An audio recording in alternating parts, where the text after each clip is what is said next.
మనం ఏమనుకుంటాము, ట్రోల్ చేసిన వాళ్ళ పేరు చెప్తే వాళ్ళది మనం స్క్రీన్ షాట్ తీసి లేకపోతే అక్కడికి వెళ్ళి రిప్లై ఇచ్చి ఒక ట్రోల్ చేస్తుంటే ఎందుకు ఎవరు రెస్పాండ్ అవరు అని చెప్పి, ఎవరైనా మనకు మద్దతుగా రెస్పాండ్ అయితే వాళ్ళని బూతులు తిడతారు. ఆ బూతులు తిట్టినప్పుడు వాళ్ళు తీసుకోలేరు కదా, ఒకసారి సపోర్ట్ చేస్తారు, తర్వాత రెండోసారి అమ్మో మనం ఇక్కడ పెడితే కామెంట్ ఒక 10 మంది వచ్చి పడిపోతారు అని చెప్పి ఆగిపోతారు. అయితే అక్కడ ఎవరైనా నా మీద ఒక ట్రోల్ పెట్టారు, అక్కడ నేను వెళ్ళి స్పందించాను అనుకోండి, అది వాడికి ఆ రోజు చాలా గొప్ప విజయం, పండగ, వాడికి వాడి సమూహంలో ఒక గుర్తింపు. మన డ్యూటీ ఉంటుంది, వాళ్ళకి ట్రోల్ చేయడం ఒక డ్యూటీ. 9 to 5 ఒక షిఫ్ట్, ఇంకొక షిఫ్ట్ 2 to 10 ఒక షిఫ్ట్, నైట్ పనిచేసే వాళ్ళు ఉంటారు, నైట్ ఎక్కడైనా ఆడవాళ్ళు కనిపిస్తే చాలు వెళ్ళి డైరెక్ట్ గా ట్రోల్ చేయడము. ఒక్కొక్కడికి 10 అకౌంట్లు ఉంటాయి. నా ఫేస్బుక్ కింద ఏ పోస్ట్ కింద చూడండి, మళ్ళీ కూడా వచ్చి చూసావా ఒక్కరైనా నీకు మీ మొహానికి పాజిటివ్ కామెంట్ పెట్టాడా అని ఉంటాయి.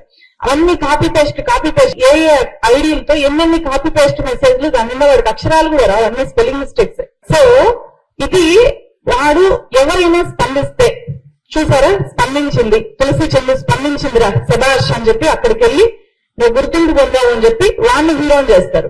వాడికి కావాల్సింది అదే. మనం ఏమనుకుంటాము, ఎవరైనా ఈమెని ఇంతగా ఘోరంగా అవమానించారు అని చెప్పి తెలిసి వాడు షేమ్ ఫీల్ అవుతాడు అనుకుంటాను. నో, వాడు చాలా గొప్పగా ఫీల్ అవుతాడు. వాళ్ళకి కావాల్సింది అది. ఎందుకంటే అభిజిత్ దీప్కే మీద దాడి జరిగింది కదా జైపూర్ లో. ఆ దాడి జరిగిన తర్వాత ఏం జరిగింది, ఆ మరుసటి రోజు ఎవరైతే దాడి చేశారో వాళ్ళకి పెద్ద సన్మానం జరిగింది. That is the reality. మీకు ఆఫ్లైన్ లో కనిపిస్తుంది కాబట్టి చెప్తున్నా, ఆన్లైన్ లో ట్రోల్స్ కి జరిగేది కూడా అదే. ఎవరినైనా ట్రోల్ చేసిన వాళ్ళు, ఒక క్రియేటర్, ఒక జర్నలిస్ట్ రిప్లై ఇస్తే వాడికి అక్కడ ఆ సమూహంలో వాడికి ఒక గుర్తింపు, వాడికి ఇక్కడ ప్రమోషన్ వస్తుంది. ఎస్, నువ్వు ఒక గొప్ప ట్రోలర్వి, నువ్వు ఇంకా అట్లాంటి వాళ్ళని మళ్ళీ ఐటీ సెల్ హెడ్స్ కూడా అవుతారు. ఇలా ట్రోల్ చేసుకుంటూ తర్వాత ఎమ్మెల్యే టికెట్లు కూడా వస్తాయి. సో వాళ్ళ లక్ష్యము పొలిటికల్ లక్ష్యాలు వాళ్ళకు ఉంటాయి కాబట్టి వాళ్ళకి ఇది ఒక వృత్తి, వాళ్ళకి డబ్బులు వచ్చే వ్యవహారము. సో వాళ్ళని మనము అక్కడ బుక్ చేయాలి అని అనుకుంటే వాళ్ళకి అది ఒక గుర్తింపు లాగా వాళ్ళు ఫీల్ అవుతారు అనమాట.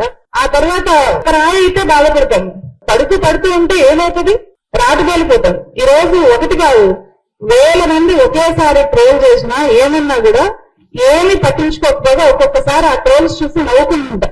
వాడు పచ్చి బూతులు అని ఉంటాడు, చాలా ఘోరంగా ఫోటోలు చిత్రీకరిస్తుంటాడు. ఇప్పుడు ఆ స్థాయికి వచ్చేసాము. నా రిక్వెస్ట్ ఏంటంటే, ఇది చూసే విప్లవశ్రీ లాంటి వాళ్ళు, అసనా లాంటి అలాంటి అమ్మాయిలకి జరిగేది చూసి ఇలాంటి ఆడపిల్లల పేరెంట్స్ అమ్మో నా బిడ్డని జర్నలిజంలోకి పంపకూడదు, ఎక్కడ ఆలోచించి ఆ పిల్లల్ని ఆపుతారో అని చెప్పి ఏ ఆడపిల్లని దీంట్లోకి రాకుండా అడ్డుకోకూడదు. అసనా చాలా ధైర్యవంతంగా పోరాడుతోంది, మాట్లాడుతోంది. అలాంటి ముస్లిం అమ్మాయిలు ఎంతమంది బయటకు వస్తారు ఈ రోజు మాట్లాడడానికి? ఎవ్వరు రారు, ధైర్యం చేయరు.